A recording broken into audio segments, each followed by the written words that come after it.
Hello, I'm Anthony David Hobbs, and this is Harry Potter, more specifically Harry Potter 4. But before the movie review, I'd just like to point out this is the Harry Potter book, Harry Potter and the Goblet of Fire. Now, the first Harry Potter books were very small, not very thick books, very small books. And it was the first one 97, the second one came out in 1998, then the third one 1999, so 1 year immediately after the other. By 1999, Harry Potter had a huge cult following. Yes, they were very well-known books. Even if you hadn't read one, you would have heard of one, yeah.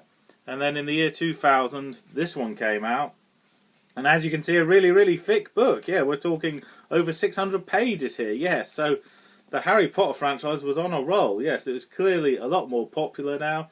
And therefore, that's what the people want, a much bigger book, yeah. Harry Potter was on a roll, yeah. Okay, but this is really chiefly concerned with the Harry Potter film, Harry Potter and the Goblet of Fire. And I'd just like to point out a lot of cameos, yes.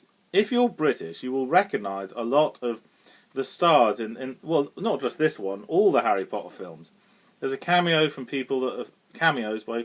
They're either famous for British films or British TV, or both. Every now and again there's a cameo here, there and everywhere.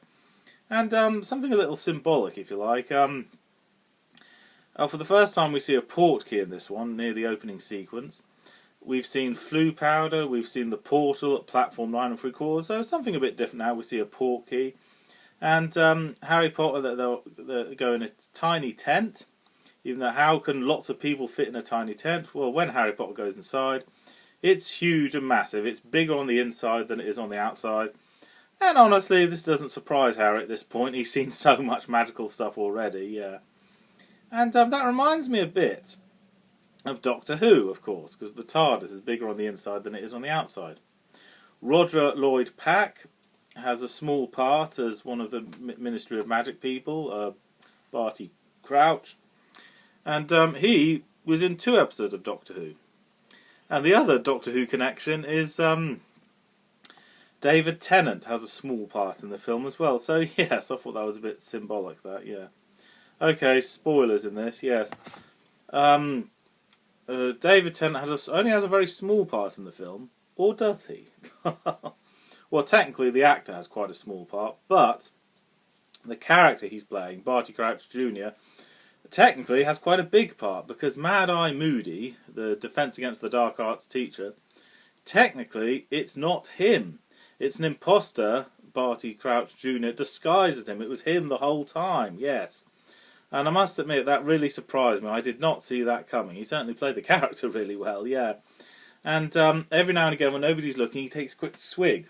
And you assume it's alcohol. He's an alcoholic. When nobody's looking, quick swig of alcohol, every now and again. But it's a movie you need to see several times to understand it. So all the pieces fit together, right? He's not taking swigs of alcohol at all. It's polyjuice potion. So to keep up the disguise. That's why he keeps taking a swig like that, yeah. And when Professor Snape says, "Who's been stealing, my polyjuice stuff? Where's my gillyweed? Who stole that? Where's all that, Yes, that sounds like the sort of thing you'd expect a child to do, steal his potions, but no. It's the evil wizard all along, yeah. Is it as good as my favourite one, Prisoner of Azkaban? Well, obviously I'm going to say no, because the third one's my favourite. But Goblet of Fire is the next best thing. It's a mystery that needs to be solved, all this stuff happening, yeah. And, oh yes, another spoiler here. For the first time, we see somebody die, and that's, Diggory something. Cedric Diggory, yeah. For the first time we see someone die, so it's a big deal, and... Oh, wait a minute, no. Doesn't Barty Crouch die? Yeah. Okay, the first time we see a student die, yeah, so that's all the more sad when someone so young dies, yeah. And Cedric Diggory dies... and then turns into a vampire, and oh no, he doesn't. No, the actor went on to play a vampire in the Twilight films. No, but he does not turn into a vampire in this. No. Twilight is a totally different story. Anyway, and Cedric Diggory, his surname's Diggory. Diggory is the name of the magician's nephew in the Narnia books. So yeah, that is no coincidence that his surname's Diggory. Yes, well, a little tribute, if you like, to the Narnia stories. Yeah. And, okay, let's get to the point. The main plot is the Tri-Wizard Tournament. That's the wrong film. Turn around. Goblet of Fire. And there we see, of course, the lead characters, Harry, Hermione and Ron. And there we see Fleur, the French girl, Victor Crumb and Cedric Diggory. Yes, the Tri-Wizard Tournament. And near the beginning, when we see all the French girls, because they're from a different school, and when they enter the school, this strange aura, this halo all around them, and all the boys look at them in mesmerisation. Yeah, yes. That's so true, though. That's what it's like when you're a teenage boy. Suddenly, girls become really interesting and amazing. Yeah, yes, that's what it's like, yeah. Then we see the male equivalent, yes. Lots of teenage boys amazing the girls, you know, with their magic staffs and everything, the Bulgarian ones, yeah.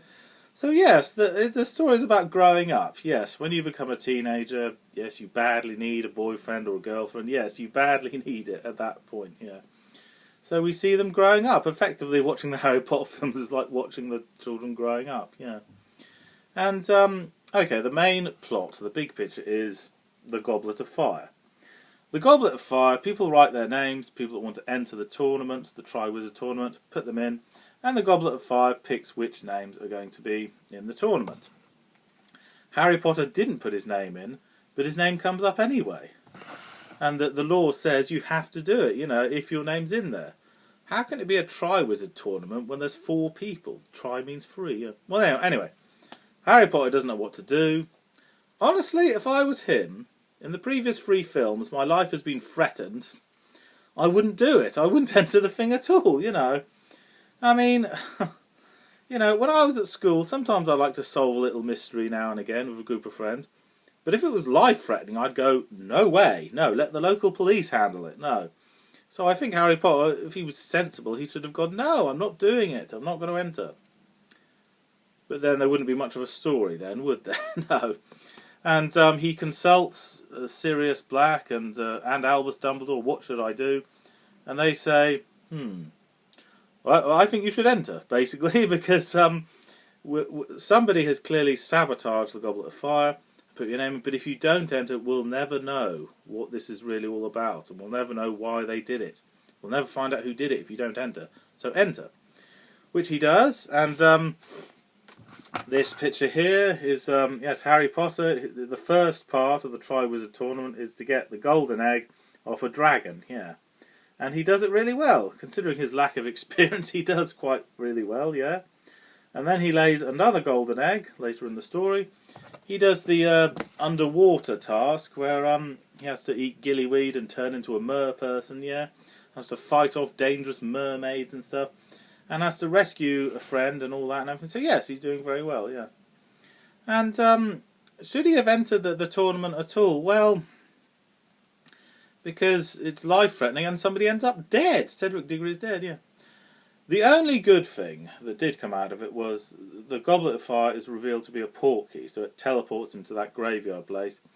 And Voldemort, with his minions, they make Voldemort with bones and a bit of blood. They make him have physical form, yeah. So for the first time we see what Voldemort looks like, yeah. And so I suppose the story expands on that. And so, yeah, the only good thing about entering the tournament is Harry Potter could tell everyone Voldemort is back. Yes, he's not a wispy ghost to remember anymore. He has physical form, and therefore much more powerful, much more dangerous, yeah. And Voldemort, the iconic image of him with his bald head and no nose, just 2 dots where his nostrils are. The first time I saw the film, I assumed that there was a mistake.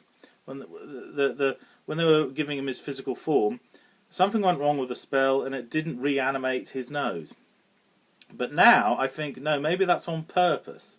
Maybe he's supposed to look like that because it looks more like the nose of a snake. Yes, he looks more like a snake, and I'm the definitive member of Slytherin, yeah. For a split second he points his tongue out, and it has 2 points. It's a forked tongue. So yes.